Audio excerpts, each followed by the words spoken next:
Hello दोस्तों, आज हम देखने वाले हैं टॉपिक फंक्शंस जावास्क्रिप्ट में। तो मैंने यहाँ एक HTML फाइल बनाई जिसका मैंने टाइटल दिया फंक्शंस। फिर मैंने इसको functions डॉट जेएस नाम की जावास्क्रिप्ट की एक फ़ाइल बनाई, उसको लिंक कर दिया। तो आप देख सकते हैं कि ये पेज वर्क कर रहा है। पेज वर्क कर रहा है नहीं कर रहा चेक करने के लिए आप कंसोल डॉट लॉग वर्किंग ऐसा कुछ लिख लीजिए, तो आपको यहाँ बता रहा है वर्किंग। तो ये हुआ फंक्शंस। तो एक्चुअली फंक्शंस क्या है, उसमें जावास्क्रिप्ट में इसको कैसे लिखते हैं। तो पहले सिंटैक्स से पहले मैं आपको डेफिनेशन बता दूं। JavaScript function block of code design to perform a particular task. मतलब फंक्शन एक ब्लॉक ऑफ कोड है जो डिज़ाइन किया गया है एक टास्क परफॉर्म करने के लिए। इसका मीनिंग क्या है वो तो आपको एग्जाम्पल बताने पर ही पता चलेगा। A JavaScript function is executed when something invokes it or calls it. Function execute कब होता है, जब हम उसको कॉल करते हैं। अभी एग्जीक्यूशन का ही कॉल किया है। जस्ट एक मिनट रुकिए, मैं आपको सब एग्जांपल्स के थ्रू बताऊंगा। फिर क्या है, अब ये इसका सिंटैक्स है जावास्क्रिप्ट फंक्शन का। आप ऐसे फंक्शन कीवर्ड यूज़ करोगे, फिर यहाँ फंक्शन का नेम लिखोगे, फिर पैरामीटर दे दीजिए आप 1 2 3। तो पैरामीटर्स दे दीजिए। फिर पैरेंथेसिस में जितने भी चाहे उतने पैरामीटर्स आप दे सकते हो। फिर ये फ्लावर ब्रैकेट में आपको कोड लिखना है जो आपको एग्जीक्यूट करना है। तो ये जो सिंटैक्स है, अभी मैं एग्जांपल तब बताऊंगा तो आपको सारी चीज़ें क्लियर हो जाएगी। हाँ, JavaScript defined with the function keyword followed by name. ये फंक्शन कीवर्ड है, ये इसका नेम है, फॉलोड बाय पैरेंथेसिस। ये पैरेंथेसिस में हमने पैरामीटर्स को डिफाइन किया। Functions name can contains letter digits underscores and dollar sign. Variables को हमने जो रूल्स पढ़े थे कि हम फंक्शंस को नेमिंग कैसे करेंगे, तो आप लेटर्स भी दे सकते हो, डिजिट्स भी दे सकते हो, अंडरस्कोर भी दे सकते हो और डॉलर साइन भी आप लिख सकते हो। अभी ये पैरेंथेसिस में क्या लिखा हुआ है, नेम सेपरेटेड बाय कॉमर्स, मतलब पैरामीटर्स इसमें लिखा है। अभी ये पैरामीटर्स क्या है ये आपको मैं आगे बताऊंगा। फिर क्या लिखा हुआ है, हाँ, जो कोड हम एग्जीक्यूट करेंगे उसको हम करली ब्रैकेट्स में मेंशन करेंगे। हाँ, फंक्शन पैरामीटर्स को हम पैरेंथेसिस के अंदर देंगे। फिर आर्ग्यूमेंट्स, हाँ, ये आर्ग्यूमेंट्स आपको मैं बाद में बताऊंगा। फिर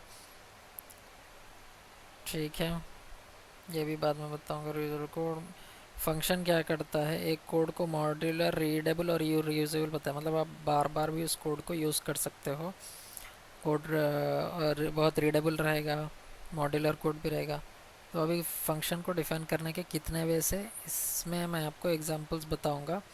4 तरीके: function declaration, function expression, arrow function और इमीडिएटली इन्वोक्ड फंक्शन।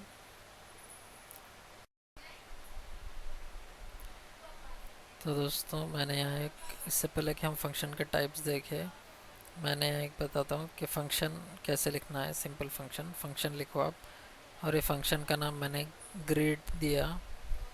फिर ये पैरेंथेसिस के अंदर जो मैंने पास किया उसको बोलते हैं पैरामीटर, जैसा कि आपको यहाँ दिख रहा है पैरामीटर। फिर फ्लावर ब्रैकेट में मैंने प्रिंट किया हेलो। ये बैकटिक से, मतलब स्ट्रिंग इंटरपोलेशन यूज़ करके मैंने ये प्रिंट किया है। तो देखिए, अब अगर सपोज़ मान लीजिए मैंने स्टेप नहीं लिखा होगा तो यहाँ देखिए आपको कुछ नहीं मिलेगा आउटपुट में। लेकिन जैसे ही मैं फंक्शन को कॉल करूँगा, मतलब ग्रीट लिखूँगा और पैरेंथेसिस लिखूँगा, तो देखिए यहाँ फंक्शन आ गया हेलो माइक आउटपुट आ गया, सॉरी, प्रिंट हो गया। सो अब सपोज नाम ले, तो ये माइक जो हमने पास किया इसको आर्गुमेंट बोलते हैं। फंक्शन जब हम कॉल करते समय जो हम पैरामीटर देते हैं उसको हम कहते हैं आर्गुमेंट। फंक्शन लिखते समय जो हम लिखते हैं उसको पैरामीटर कहते हैं।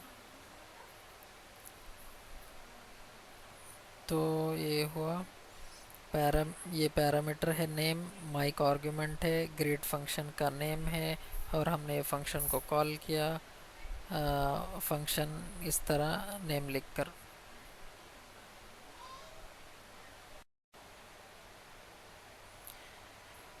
तो दोस्तों इसको आप ऐसे भी लिख सकते हो स्ट्रिंग इंटरपोलेशन के अलावा। हेलो क्योंकि स्ट्रिंग है तो इसको डबल कोट्स में लिख दो, फिर कामा। कामा अगर आप हटा देंगे तो एरर आएगा, तो कामा ये फंक्शन को आप सॉरी नेम क्या है को मेंशन कर सकते हो। तो यहाँ आपको देखो इस तरह आउटपुट मिलेगा हेलो माइक। तो दो मेथड से यूज़ करने के ओवरऑल हमारा मकसद ये था कि फ़ंक्शन को समझना है। सिंपल फंक्शन है, इसका एक एग्जांपल है।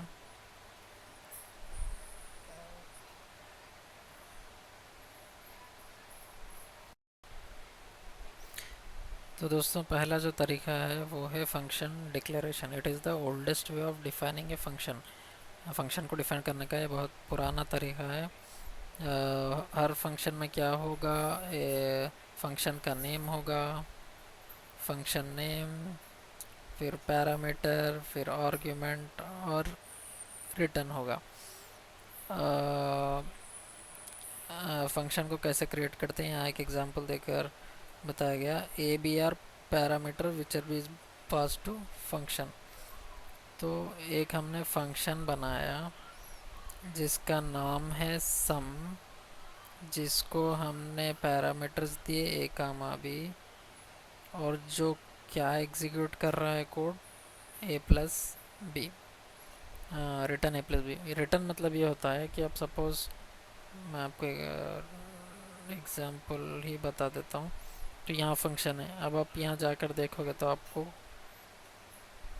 फंक्शन बॉडी नोट, अच्छा हाँ इसको भी ये करना है।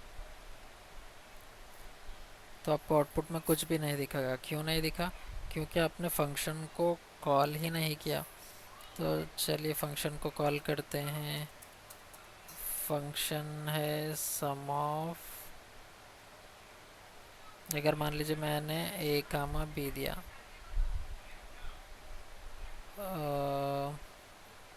अब क्या होगा आंसर में? अब देखिए ए इज़ नॉट डिफाइंड आ गया है। तो अब हम, लेकिन आप जैसे ही देखते हो कि मैंने 1, 2 दिया, तो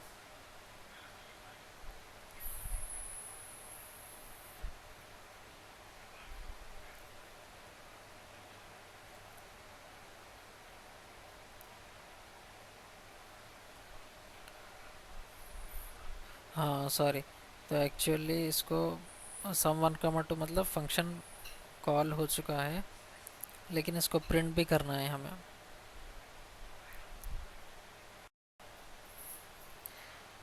हाँ दोस्तों, तो मैंने एक्चुअली कंसोल लॉग नहीं किया था। तो फंक्शन को कॉल करने बाद प्रिंट करने के लिए कंसोल लॉग में आप लिखोगे तो देखिए इसका आउटपुट आया है सम ऑफ 1, 2, 3 आया। सिमिलरली मैंने अगर 5, 10 दिया तो इसका क्या आउटपुट आएगा? 5 + 10 = 15। तो मतलब हमने एक बार फंक्शन लिखा, अब इसको यूज़ कितने भी बार कर सकते हैं। ऐसा मैं मल्टीपल टाइम 100,000 टाइम्स भी ये सम फंक्शन यूज़ कर सकता हूँ।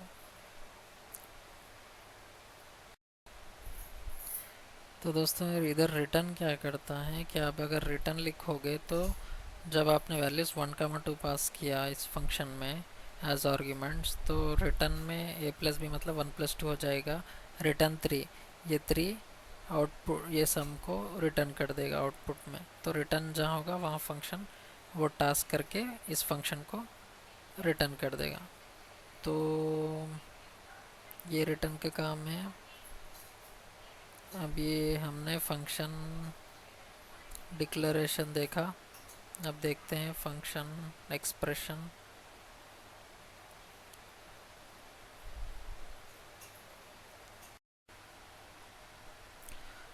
तो दोस्तों फंक्शन एक्सप्रेशन एक्चुअली क्या है, जब हम उसको एक वेरिएबल असाइन कर देते हैं एक फंक्शन को, तो उसको हम फंक्शन एक्सप्रेशन कहते हैं।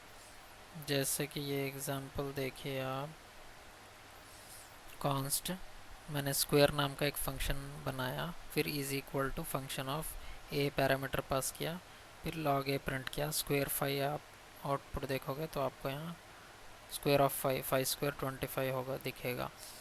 तो फिर आपको मैं समझाने के लिए मैंने सेम एग्जाम्पल को, एग्जाम्पल 1 को फंक्शन एक्सप्रेशन के तरीके में लिखा है, आप डिफरेंस ताकि आप डिफरेंस समझ सके। पहले तो देख ली कॉमन क्या है, ये कंसोल लॉग सम 10, 20, कंसोल लॉग सम 5, मतलब प्रिंटिंग में स्टेटमेंट में सम की कॉलिंग में कोई चेंजेस नहीं होगा।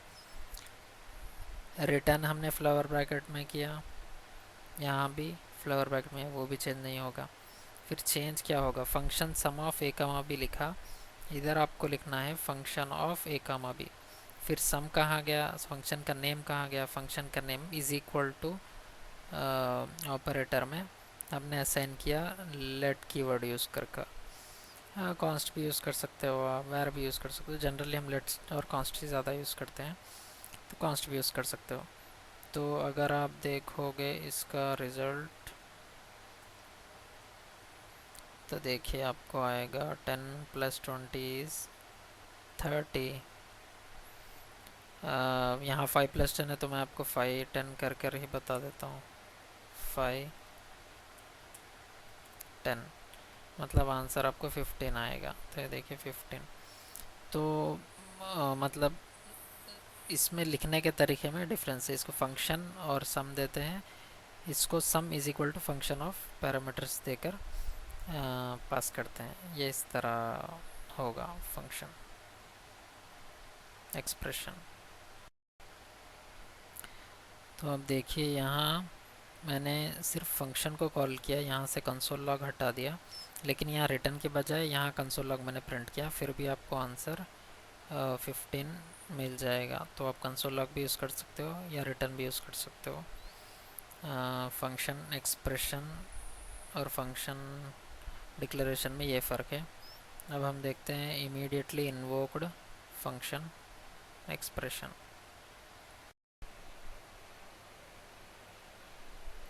तो दोस्तों एक होता है immediately invoked function expression, actually इतना इम्पोर्टेंट नहीं, इतना शायद इसको टाइप्स में भी कंसिडर नहीं करेंगे, पर फिर भी बता दो। Needs to execute just after it is defined, जैसे हमने फंक्शन को डिफाइन किया आपको फ़ौरन एग्जीक्यूट करना पड़ेगा, क्योंकि अगर बीच में कुछ आ जाएगा तो वो नहीं होगा। तो अब देखिए मैं एग्जांपल, तो फंक्शन मैंने नेम पैरामीटर पास किया, फिर इसमें कंसोल लॉग प्रिंट किया हेलो नेम, फिर मैंने यहाँ फ़ौरन इसको कॉल किया, तो देखिए यहाँ प्रिंट हो गया हेलो डेव। अब मान लीजिए हम इसको, इसका मीनिंग ही क्या है मैं आपको बताता हूँ, डिफरेंस क्या है दूसरे फंक्शन से। सपोज़ मैंने यहाँ एंटर किया, फिर मैंने यहाँ बीच में लॉग, कुछ कंसोल लॉग मैंने प्रिंट किया, तो देख अब आप आउटपुट में, सॉरी, जाकर देखिए यहाँ आपको कुछ नहीं दिखाएगा, एम्प्टी दिखेगा। क्यों?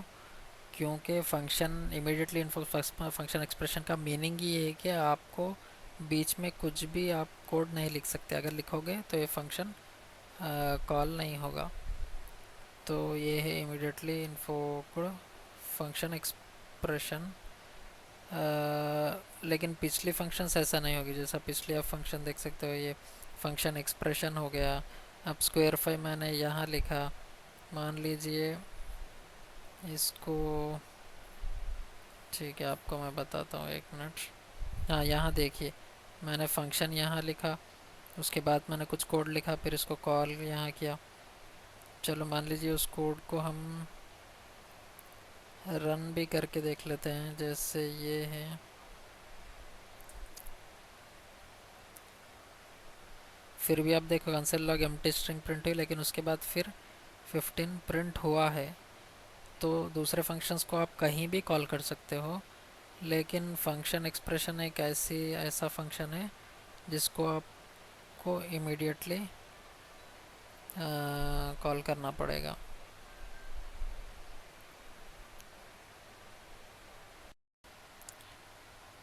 तो दोस्तों अब हम देखेंगे एरो फंक्शन, जो बहुत ज़्यादा इम्पोर्टेंट है और आजकल कोडिंग में हमको एरो फंक्शन ही यूज़ करते हैं हम mostly. It has been introduced in ES6 में, जो इंट्रोड्यूस किया गया था 2015। इट इज़ द एडवांस और modular way of writing, it is more readable. तो अब इसका सिंटैक्स क्या है आप यहाँ देख सकते हो, ये इसका सिंटैक्स है। थोड़ा फिर ये हमने फंक्शन कॉल किया, तो ये पूरा इसका सिंटैक्स है। मैं आपको एग्जांपल के थ्रू समझाता हूँ। पहले ये एग्जांपल देखेंगे। Const data is equal to, const एक वेरिएबल है, डेटा फंक्शन एक्सप्रेशन की ही तरह होगा, लेकिन इसमें एरो होगा। तो इज इक्वल टू हमने यहाँ पैरामीटर्स दिए, नेम का मैच। अब आप फंक्शन एक्सप्रेशन को देखिए, function is equal to function of a हो गए, लेकिन इधर हमने फंक्शन कीवर्ड यूज़ नहीं किया होगा। Is equal to greater than, फिर यहाँ फ्लावर ब्रैकेट ओपन करना है, फिर हमको यहाँ प्रिंट करना है my name is so and so and age is so and so. फिर हमने डेटा में नेम का मैच पास किया। तो अब आप आउटपुट इसका देख सकते हो, आपको my name is random and age is 27 आ गया। अगर आपको ये एग्जांपल समझ नहीं आया तो इसीलिए मैंने आपके लिए ये पुराना हमारा एग्जांपल भी control Z, oh shit.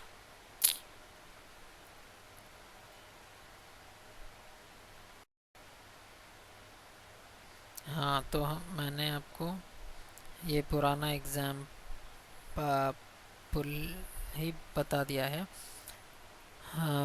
Const सम, कॉन्स्ट हमने कीवर्ड डिक्लेयर किया, सम फंक्शन का नेम है। फिर हमने यहाँ एक अभी पैरामीटर्स दिए, तो पैरेंथेसिस में पैरामीटर्स दोगे, फिर फ्लावर ब्रैकेट्स में कोड रन करोगे। फिर फंक्शन को जब आप कॉल करोगे और प्रिंट करोगे, तो इसमें आपको 3,7 मैंने पास किया तो 10 आया आंसर। तो ये था एरो फंक्शन। तो दोस्तों इससे पहले कि मैं फंक्शन के टॉपिक को रैप अप करूं, आपको एक अच्छा एग्जांपल बताना चाहूँगा मैं। Create a function with take parameter Celsius. एक फंक्शन बनाइए जिसमें आप सेल्सियस पैरामीटर लीजिए and converts it into Fahrenheit and print it on to the on to the console. तो देखिए पहले हमने फंक्शन का नेम लिखा और उसका नाम हमने कन्वर्शन नाम का फंक्शन बनाया, जिसको हमने यहाँ कॉल किया।